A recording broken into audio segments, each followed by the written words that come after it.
أصدقائي أهلا بكم في سويسرا في سريلانكا. حنا الآن وصلنا إلى مزرعة البقر. بس بالله شوف الجمال يا صديقي، ما شاء الله تبارك الرحمن. الغيم مع الطبيعة والخضرة واللون الأخضر ترى بدون أي فلاتر، على الطبيعة يا صديقي. وأيضا قالوا إن في هنا بقر يا صديقي تلقاهم كذا على الطبيعة مع الخضرة والغيم والجبال. فالآن رحلة البحث عن البقر هنا في نوريلا سريلانكا. والله أنا أشوف هذه سويسرا يا صديقي ما هي سريلانكا، ما شاء الله تبارك الرحمن. فالآن خلونا نتمشى في هذا المكان الجميل ونبحث عن البقر، خصوصا انك تشوف البقر يا صديقي على الطبيعة هنا. اوف بيطلع منظر اسطوري والله العظيم، ما شاء الله شوف الجمال.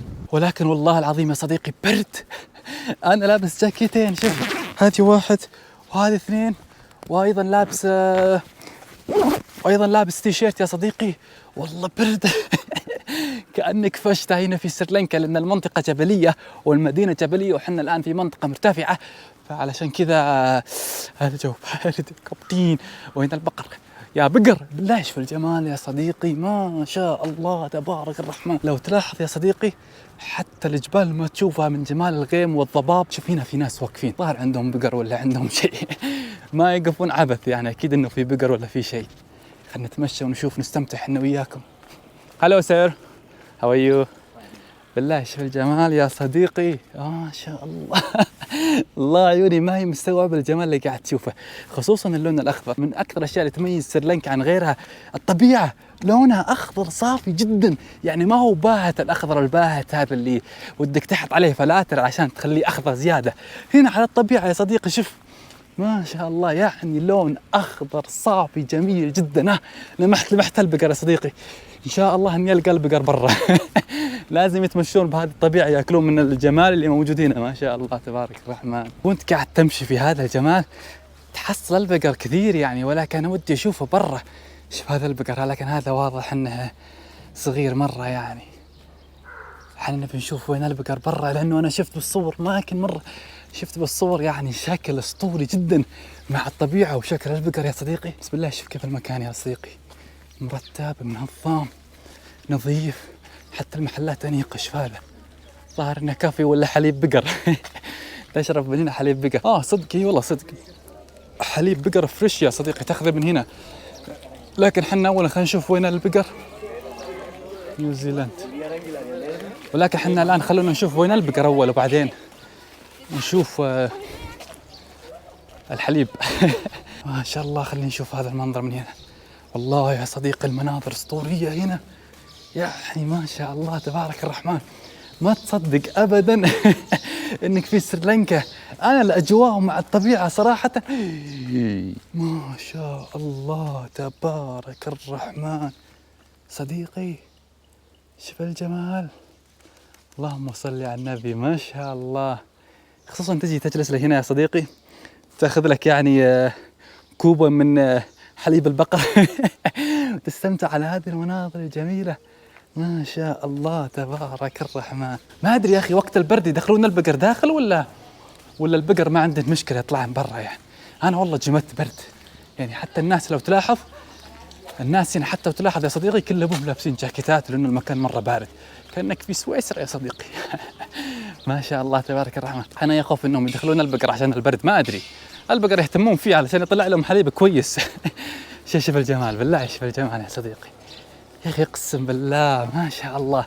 إنك تتمشى يا صديقي مع هذه الأجواء الباردة جمال لا يوصف، خصوصا مع الهواء البارد هذا. ما هو مرة يعني مرة ثلج تقول يعني ما يمديك تحرك يدك. لا البرد جميل جدا يا صديقي. كابتن هنا أكيد في شيء، في أرانب ولا إيش هذا؟ أي والله أرانب يا كابتن. شوف الأرانب إيش كثرين، طلع مو بس بقر يا صديقي، حتى الأرانب كان واضح أنها بريات. حجمًا كبير مرة، والله حجمًا مرة كبير يا صديقي. شوف فظاهرين بريات، هذه ما هو عاديات حقت المشي حالك. شوف كل مبنى يا صديقي فيه نوع من الحيوانات. شوف هذا حق أرانب، هذا حق إيش؟ هذا ما أدري وش والله، بيبي. هذا شو اسمه، أطفال البقر. يا الله شوف سبحان الله، هذا أطفال شوف حجامهم. العجيب أنهم يأكلون من هنا وعندهم هذا الجمال كله يا صديقي. ما شاء الله. تكفون ابي اشوف بقر، ابي اشوف بقر بالركبتي. هذا الظاهر مكان بقر بعد. والله البقر هنا كثير مرة. طلعوهم برا خلهم ياكلون من خيرات الله اللي موجودة هنا. ما شاء الله يا صديقي، والله العظيم أماكن أسطورية بالله. تخيل انك تمشي في هذا المكان مع هذه الطبيعة والجمال والها والعليل يا صديقي، والغيم اللي مغطي الجبال هنا. ما شاء الله، يعني صراحة مكان أسطوري جدا. ما شاء الله تبارك الرحمن. شوف بالله، شوف البيت كيف، شوف مكان البيت الأسطوري يا صديقي هنا. ما شاء الله تبارك الرحمن. موقع البيت طالع مكان أسطوري مع هذه الطبيعة والجمال والأشياء الجميلة.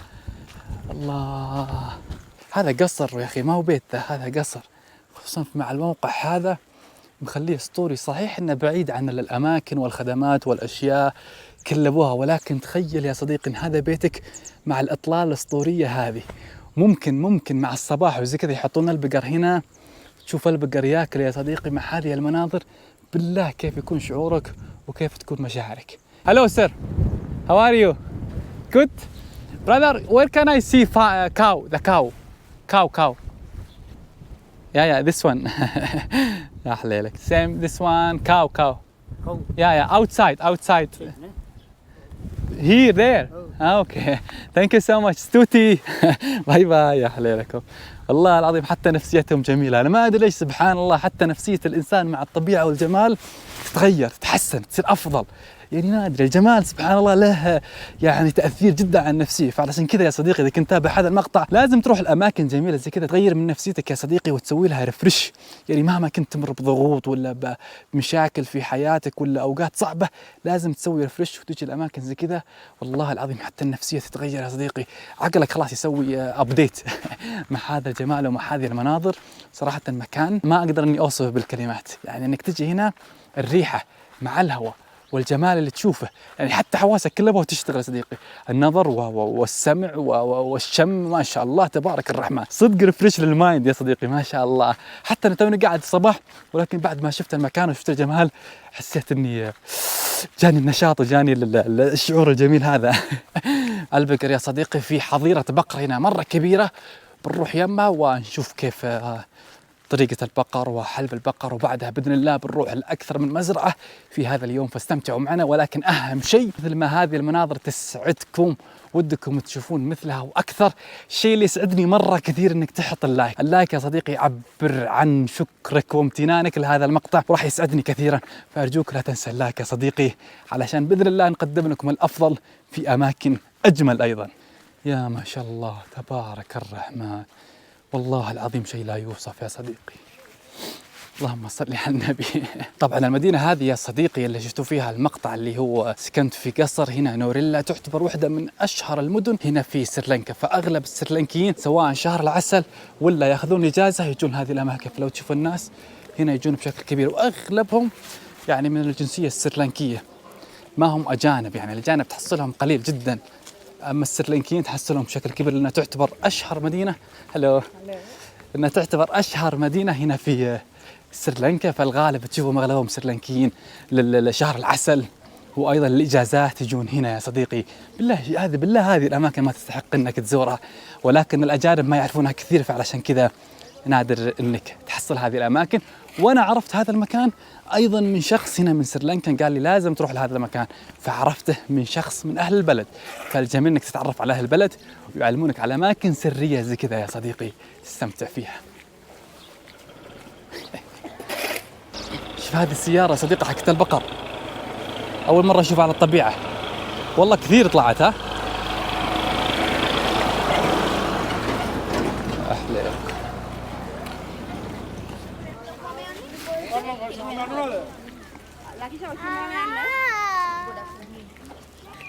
ريستورانت فريش. كابتن هذا عندهم حليب، شكلي بدخل هذا المكان وأشوف كيف حليب البقر عندهم. ها أبذوق حليب البقر أنا كيف. صراحة ما أدري وش عندهم، ولكن نبي ندخل ونشوف. الله والله المكان مرة جميل، ها جدا أنيق. Hello sir, good morning. What kind of milk do you have here? Huh? Brother, which one is the popular milk here? Which one is the number one? Number one is cow milk. Cow milk. Yeah, cow milk. Natural cow milk. How much? Regular, yeah. How much? 190. 190. Yeah. Can I have one please? Yes. طبعا انا بجرب عندهم حليب مره كثير سواء بالشوكولاته بالفراوله والحليب الساده، ولكن انا بجرب الحليب الناتشرال يعني من البقر، يعني من البقر على الفم على طول، فانا بنجرب كيف. الله. Is it okay if I go here outside? Okay, thank you so much. صديقي شوف والله العظيم شكله صدق فريش، ولكن انا بشرب المكان اللي قدام الطبيعه وقدام الجمال، عرفت؟ فخليني اطلع واشوف هنا شوف الجمال. صديقي والله العظيم الحليب حار مره والجو بارد، يعني الحين يطلع لك احسن ميكس ها. ولكن انا شفت المكان هذا اللي قبل شوي وريتكم اياه. طبعا سعر الحليب هذا يا صديقي ريالين 190 روبيه. شوف الدخانه، شوف بالله مع هذه الاطلالات الجميله تشرب هذا الحليب. وش احكي لك يا صديقي، هذا الحليب البقر الاصلي يا صديقي من البقر اللي شفتوه، ولكن حار والجو بارد فيطلع ميكس مره كويس، وحاطين معه شويه سكر عشان يعني يكون لذيذ وانت تشرب. بسم الله خلينا نجرب، عاد حار احسن شيء. الله والله العظيم ذكرت المدرسه اول ابتدائي، كنت اشرب حليب الصباح قبل ما اروح المدرسه صديقي. الله والله جميل. واللي جمله اكثر يا صديقي هذا الجمال. اسالكم بالله وش رايكم بهذا الجمال؟ تشرب حليب الكاو هذا الناتشرال الطبيعي، وش يكون مزاجك؟ والله مزاج لا يوصف يا صديقي. ها كابتن، ولنفسك عليك حق، فلازم يا صديقي تكرم نفسك في جمال زي كذا علشان تسويها، تعطيها ريفرش يا صديقي. ثانك يو سو ماتش. شوف ايش جابت لي. ثانك يو ستوتي. ثانك يو سو ماتش. يا نوريز ذيس الشوجر. يا حليلكم. شوف ايش جابوا لي سكر يا صديقي. هو حالي شوي يعني في سكر، ولكن جابوا لي سكر زياده، فمع السكر طالع مره مكان جميل، خصوصا انك تناظر هذا الجمال. شوف الكلاب يا صديقي غاطسه مع الطبيعه، ما حتى ما قدرت تشوفها. الله يا الجمال، ما شاء الله تبارك الرحمن. صدق اسم على مسمى، حليب فريش زي ما هم كاتبين، يعني كاتبين انه تذوق حليب فريش يا صديقي، وتبي فراوله شوكولاته كل الانواع الحليب تحصلها. ولكن عاد الاجمل انك تجرب الحليب الساده اللي بدون نكهات وبدون يعني فراوله بدون شوكولاته، لا طعم لذيذ. احس بالنشاط الان. والله العظيم مكان جميل جدا يا صديقي، ما شاء الله تبارك الرحمن. ان شاء الله الغير اجيبها لي هنا باذن الله. امي وابوي اذا تشوفوا المقطع باذن الله الغير تجون هنا تستمتعون في هذا الجمال. والله العظيم حتى كبير العمر اذا جاء هنا يا صديقي يصغر روحا وقلبا وشبابا ويستمتع في هذا الجمال. ما شاء الله تبارك الرحمن. انا صراحه ما عندي وصف غير كلمه ما شاء الله، وما في جمال مثل هذا الجمال الا انك تقول ما شاء الله تبارك الرحمن. يا اخي اشوف هنا ناس تصور كثير عند هذا المبنى خصوصا، ما ادري وش فيه، فخلوني ادخل واشوف وش في الحليب يا صديقي. مصفوف صف ما شاء الله، ظاهر انها بقر، دام في حليب اكيد انه في بقر. شوف الماعز يا حليله، هذا بقر ولا ماعز ولا ايش؟ مره صغير يا صديقي يا حليله، والله حجمه صغير مره يا حليله. هذا الظاهر يحلبون منه حليب الماعز، ما هو فقط بقر. شفنا الارانب والماعز والبقر يا صديقي، ممكن في حيوانات اخرى بعد. شوف هذا مع طفلها، لما بيقرب من طفلها عشان ما تندسني الحين. شوش له يا حليله. والله أماكن جميلة، تجي في مكان واحد يا صديقي تشوف الطبيعة والجمال والبقر والماعز والأرانب وكل شيء ما شاء الله، وأيضا تذوق حليبهم يعني إذا حبيت. المكان اللي كنا فيه قبل شوي عندهم حليب البقر وحليب الماعز، وأيضا شفت رسمة أرانب، ما أدري الأرانب بعد لهم حليب ولا ما لهم. كابتن. طبعا يا صديقي أول ما تجي هذا المكان لازم تاخذ تذكرة، وقيمتها 600 روبية للأجنبي، ولكن أرخص للسرلنكيين 600 تقريبا فقط 6 ريال سعودي يا صديقي، يعني دولارين. هاي يعني أرخص من كده ما فيش. عاد هنا وصلنا إلى الله، وصلنا للبقر الحقيقي يا صديقي. هذه مزرعة الأبقار صدق، هنا تشوف البقر على أصوله وعلى طبيعته. كابتن شوف البقر، شوف البقر ايش كثره، والله أحجامها كبيرة جدا، يعني ما هو مثل الأطفال اللي كنا نشوفها، ولكن معتنين فيه بشكل مرة كبير. شوف حجمها، والله حجمها ضخم سبحان الله. اللي شربنا حليبها قبل شوي كانت موجودة من هنا، احلبوها من هنا يا صديقي. ها الله صدق انها مزرعة ابقار حقيقية يا صديقي، تشوفها على اصولها. شوف ذا الظاهر مساج ولا ايش، تحكحك جسمها في هذه. طبعا المبنى اللي دخلناه يا صديقي موجود هناك، وهذا مبنى ثاني. خلينا نشوف في انواع ثانية ولا ايضا بقر. حليلك الله يصلح. خلونا ندخل هنا ونشوف كيف. ظاهر نفس المحل اللي شفناه قبل شوي يا صديقي، كله ابو ابقار. ما شاء الله سبحان الله والله العظيم، احجام اذا شفتن على الطبيعة تستغرب، احجام ضخمة جدا. لكن على الاماكن هذه واضح انهم مرة معتنين فيهن. حتى حقة المساج هذه اللي تحك اجسامهن يا صديقي حاطينها لهم. يعني مدلعين البقر هنا. دقيقة خليني اوريكم هذه، اقصد الجهاز هذا. شوف تحكحك جسمه سبحان الله، صدق مدلعين البقر هنا. اول ما تطلع تشوف هذا الجمال صدق تحسد البقر يا صديقي على هذه الاماكن الجميلة. ما شاء الله تبارك الرحمن. نيوزيلاند، هذا اسم المكان نيوزيلاند بارك. بسم الله. شوف الطبيعة يا صديقي، شوف هالجمال والله العظيم، صدق انك تحسد البقر على هذا الجمال. ما شاء الله تبارك الرحمن، مكان لا يوصف بالكلمات يا صديقي. احنا قاعدين نمشي، شوف ايش حصلت، شوف ايش حصلت يا صديقي. البقر على طبيعته هنا ما شاء الله، ما ادري واضح ولا بالكاميرا ولا مو واضح. شوف ما شاء الله غاطس بالطبيعة يا صديقي مع هذا الجمال. احنا قاعدين نمشي في التوك توك، والشارع كله ابوه من يمينك ومن يسارك كله ابوه مليء بالطبيعة والجمال والاشياء الجميلة. هنا صدق البقر اللي عايش، هنا البقر اللي تحسده يا صديقي. ما شاء الله تبارك الرحمن. خلونا نتمشى في التوك توك ونشوف البقر بالجهة الثانية بعد. والله ما شاء الله تبارك الرحمن. بسم الله، ليتس جو براذر. مرتع على قولتهم، وعنده هذا النهر الجميل، يعني يستمتع في جمال الطبيعة ولا يستمتع بالأجواء ولا يستمتع بالنهر ولا يستمتع بالجمال. شوف البقر هناك، تشوف في كل مكان يا صديقي، تشوف في كل مكان البقر يعني. ماشي.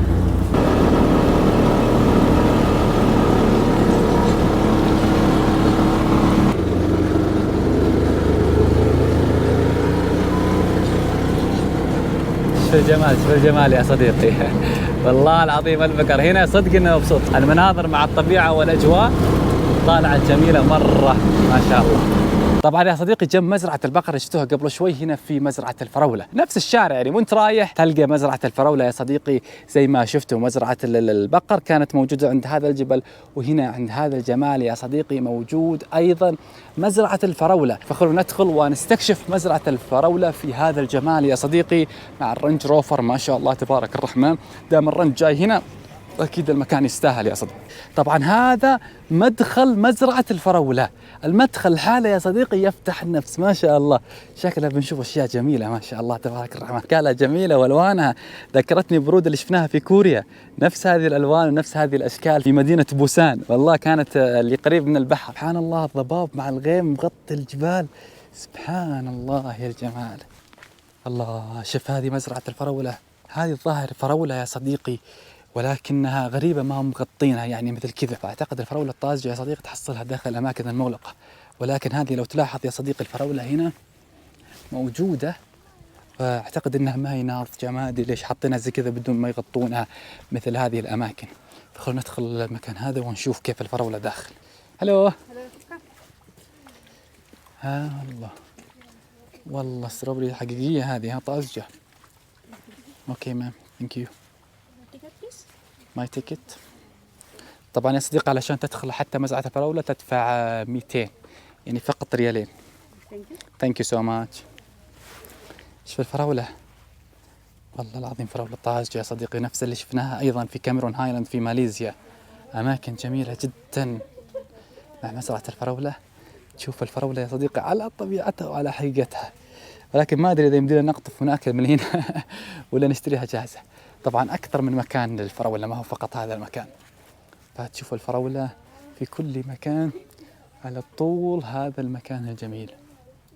والله ما أدري إذا يمديني أكلها ولا لا. شوف لونها أحمر يا صديقي، مرة فاقع ما شاء الله ناضجة صح. هنا هذه الظاهر أنها مزرعة الورود ولا الفراولة جنبك، وهنا مزرعة الورد لون يا أخي مرة يفتح النفس. ذكرني هذا المكان في كاميرون هايلاند، رحنا إلى مزرعة الفراولة وأيضا مزرعة الورود، نفس هذه الأماكن، ولكن اللي يجمل هذا المكان الأجواء والجبال والطبيعة والأشياء الجميلة يا صديقي ما شاء الله. Go ahead ma'am. Go ahead. Thank you. You're welcome. Hope you like it. Yeah, thank you. أكثر شيء يعجبني يا صديقي في هذه الأماكن الأجواء جميلة جدا، يعني ما هي اللي مرة باردة اللي ما يمديك تتحرك، ولا هي اللي مرة حارة، يعني أجواء معتدلة جميلة جدا، مثل هذه الزهرة الجميلة اللي لونها يفتح النفس. الله، مع المطر طالعة ريحتها جميلة يا صديقي ما شاء الله تبارك الرحمن. كاميرون هايلاند أمانة ما شفت زي كذا، يعني تشوف مزرعة الفراولة مع هذا الجمال ما تقدر تشوف زي كذا صراحة إلا هنا في سريلانكا يا صديقي. نوريلا اسم المدينة نوريلا. ظاهر إنها فراولة أيضا ولكن لا زالت يعني حديثة، بس المكان جميل يا صديقي، المكان صراحة يفتح النفس والله ما شاء الله تبارك الرحمن. حتى في بطاطس يا صديقي، يزرعون هنا بطاطس، وأنا جاي شفت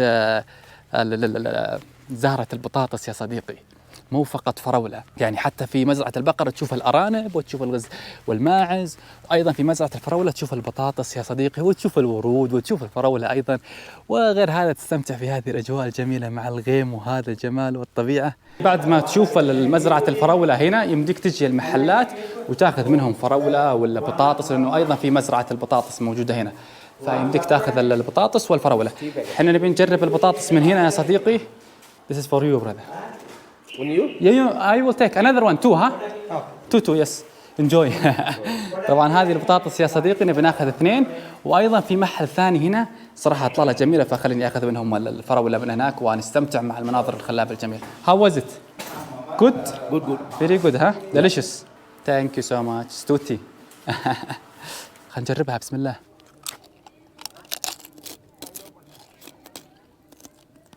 جميله، احسن ما فيها، تحس ما فيها زيت ابدا، كل شيء هنا طازج، بطاطس، فراولة، حليب يا صديقي طازج. صح هذيك مزرعة البطاطس يا صديقي، هذه كل ابوها ما بطاطس يمينك ويسارك، واذا وصلت عاد للنهاية هنا بتشوف عاد مزرعة الفراولة.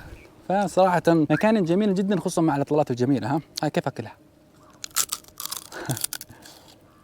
طبعا صديقي بعد ما اكلنا البطاطس طلبت لي انا وخوينا هذا سواق التيك توك اللي هو ستروبري كوب كيك يا صديقي، فنبي نجرب الستروبري كوب كيك، يعني السويت مع الفراولة من مزارع الفراولة يا صديقي، مع هذه الإطلالة الأسطورية. خلينا نجلس هنا، صراحة هذه إطلالة جميلة جدا. طبعا هذا سواق التيك توك اللي وداني كل مكان، وداني مزرعة البقر وأيضا مزرعة الفراولة ومزرعة البطاطس. Yes. Very nice. بسم الله. أصبر أدقها. Very good taste. Very good taste. This one is strawberry brother from the farm, right? Yeah. The strawberry from the farm. Yeah. Okay. So it's Making by farm. so very fresh. Yeah. طبعا هذه أصدقائي الفراولة من نفس مزرعة الفراولة، فكل شيء هنا مرة فريش. Very nice. خلينا نجرب عاد. Thank you so much. No problem brother. بطاطس كانت جميلة جدا، وهذه عاد شكلها جميلة. أنا والله العظيم ودي أكلها عن كذا، خليني أصير اتيكيت وأكلها لقمة. نشوف كيف. بسم الله. أنا ودي أجرب الفراولة أول شيء، بس بشوف طعم الفراولة مثل ما جربنا الحليب، لازم نجرب الفراولة حالها. بسم الله. الله، والله طعم لذيذ يا صديقي. شوف فراولة لذيذة مرة. أبى أجربها يا صديقي مع الكب كيك، لأنها فيها تحتها سويت، خصوصا مع الإطلالات الأسطورية يا صديقي، يطلع الطعم مرة جميل. بسم الله. والله لذيذة مرة. طبعا سعرها هذه يا صديقي 3 ريال، $1 فقط الحبة الواحدة. والبطاطس صيخ البطاطس يا صديقي سعرها فقط 2 ريال، يعني نص دولار أو نص دولار وشوي، بس صراحة تستحق السعر، خصوصا أنها فريش في هذه الأماكن الجميلة. السلام صديقي. سبحان الله، دائما الحيوانات تشوفها مع بعض، يعني اليوم في حلقة البقر أو مزرعة البقر في سريلانكا، شوف البقر كلهم مجتمعين مع بعض، وأيضا الحصن يا صديقي لو تشوفها كلها حول بعضها. فالناس دائما للناس، لو تتفكر وتتأمل إن الناس شيء مهم في حياتك، فدائما أشوف وأسمع اقطع علاقتك مع الناس، اقطع مع الناس السلبيين، اقطع علاقتك مع من يحارب حلمك. وأيضا الحديث كما يقول أن تخالط الناس وتصبر على أذاهم خير لك من أن لا تخالط تخالطهم ولا تصبر على أذاهم. فأرجوك يا صديقي حاول أنك ما تقطع علاقتك بالناس حتى لو ضروك الناس يا صديقي، واصبر كما يقول الله سبحانه وتعالى: واصبر على ما يقولون واهجرهم هجرا جميلا. فلا تحاول يا صديقي أنك تثبت للناس اللي يكرهونك أو الناس اللي يتكلمون عليك أنهم على خطأ، يعني لا تحاول وتبذل مجهود أنهم على خطأ. اثبت للناس اللي يحبونك والناس اللي يشوفون فيك الإيجابيات، اثبت أنهم هم الصح. والله سبحانه وتعالى يقول: وسارعوا إلى مغفرة من ربكم وجنة عرضها السماوات والأرض أعدت للمتقين. من هم يا الله؟ الذين ينفقون في السراء والضراء، علاقة بالناس، والكاظمين الغيظ، علاقة بالناس، والعافين عن الناس، علاقة بالناس. والله يحب المحسنين. سبحان الله، يجعلنا وإياكم من المحسنين يا صديقي. فأرجوك حاول قدر استطاع أنك ما تقطع علاقتك بالناس، وأنك دائما تحسن الظن وتلتمس لأخيك العذر يا صديقي. وإذا ضروك بكلامهم يا صديقي احتسب الأجر عند الله سبحانه وتعالى، فكل كلمة تؤذيك في الدنيا هي رزق لك في الآخرة. فأرجوك ثم أرجوك ثم أرجوك لا تقطع علاقتك بالناس يا صديقي. وأيضا لا تنسى اللايك والاشتراك وتنشر مقطع الناس اللي تحبهم وتفعل الجرس. وأهم شيء وقبل كل شيء دائما كن سعيدا يا صديقي. السلام عليكم.